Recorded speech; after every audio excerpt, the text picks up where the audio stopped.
नमस्कार सगळ्यांना। आजच्या आपल्या या नवीन व्हिडिओमध्ये सगळ्यांचे खूप खूप स्वागत। तर आजच्या व्हिडिओमध्ये आपण पितृपक्षात पितरांचा आशीर्वाद कसा मिळेल, श्राद्ध, तर्पण आणि दानाचे नियम जाणून घेऊया। तर व्हिडिओ शेवटपर्यंत नक्की बघा। हिंदू धर्मामध्ये आई वडील केवळ जिवंत असतानाच नव्हे तर मृत्यूनंतरही त्यांच्याप्रती आदर आणि श्रद्धा व्यक्त केली जाते। पितरांच्या रूपातील पूर्वजांबाबत कृतज्ञता व्यक्त करण्याचा काळ म्हणजे पितृपक्ष। पितरांना मुक्ती मिळावी यासाठी पितृपक्षामध्ये पौर्णिमेपासून ते सर्व पितरी अमावस्येपर्यंत श्राद्ध, तर्पण आणि पिंडदान करण्याची परंपरा पाळली जाते। मान्यतेनुसार विधिवत केलेले श्राद्ध, तर्पणासह अन्य गोष्टी पितरांना प्राप्त होतात असे म्हणतात।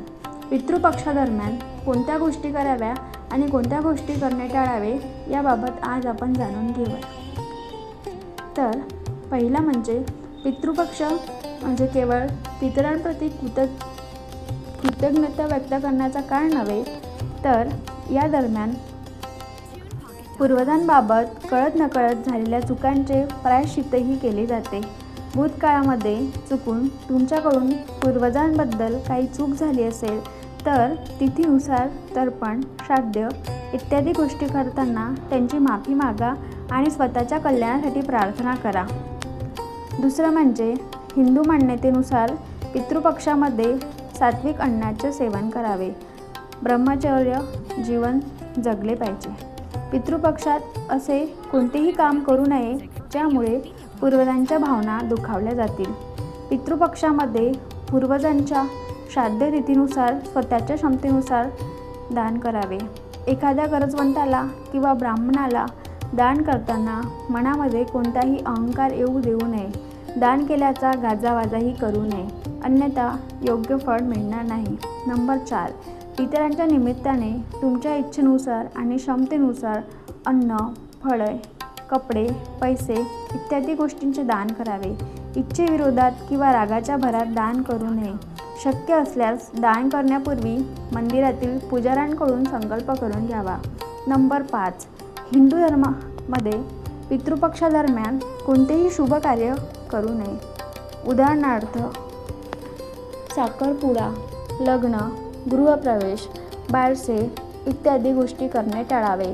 पितृपक्षाऐवजी नवरात्रोत्सवात आपण या गोष्टी करू शकतो। नंबर 6, मान्यतेनुसार पितृपक्षात तामसिक पदार्थाचे सेवन करू नये। श्राद्धाच्या काळादरम्यान लसूण, कांदा, वांगी, मुळा, कारले, गाजर, काकडी इत्यादी भाज्या आणि उडीद, मसूर, हरभरा यासारख्या डाळींचे सेवन करू नये। या गोष्टींचे सेवन केल्याने पितृदोष लागण्याची शक्यता असते। नंबर 7, हिंदू मान्यतेनुसार पितृपक्षामध्ये पितरांना प्रसन्न करून त्यांचे आशीर्वाद मिळवण्यासाठी त्यांच्या प्रतिमेस पुष्पहार अर्पण करावे। संध्याकाळी दक्षिण दिशेमध्ये तीळ किंवा मोहरीच्या तेलाने दिवा प्रज्वलित करावा। नंबर 8, पितृपक्षामध्ये पिंपळाच्या झाडाची पूजा करण्याचे विशेष महत्त्व आहे। पिंपळाच्या झाडाचा संबंध आपल्या पितरांशी असतो असे म्हणतात। पितृपक्षामध्ये दर दिवशी पिंपळाच्या झाडाला पाणी अर्पण करा आणि मोहरीच्या तेलाचा दिवा प्रज्वलित करा। असे केल्यास पितृदोष दूर होण्यास मदत मिळू शकते। नंबर 9, पितृपक्षामध्ये भक्तीने श्राद्ध आणि तर्पण न केल्यास पूर्वज नाराज होतात, ज्यामुळे जीवनात अनेक प्रकारच्या संकटांना तोंड द्यावे लागते असे म्हणतात। नंबर 10, पितृपक्षात भक्तिभावाने श्राद्ध आणि तर्पण केल्याने पूर्वजांचा आशीर्वाद मिळतो, ज्यामुळे जीवनाशी संबंधित सर्व दोष दूर होण्यास मदत मिळू शकते। तुमचे कुटुंब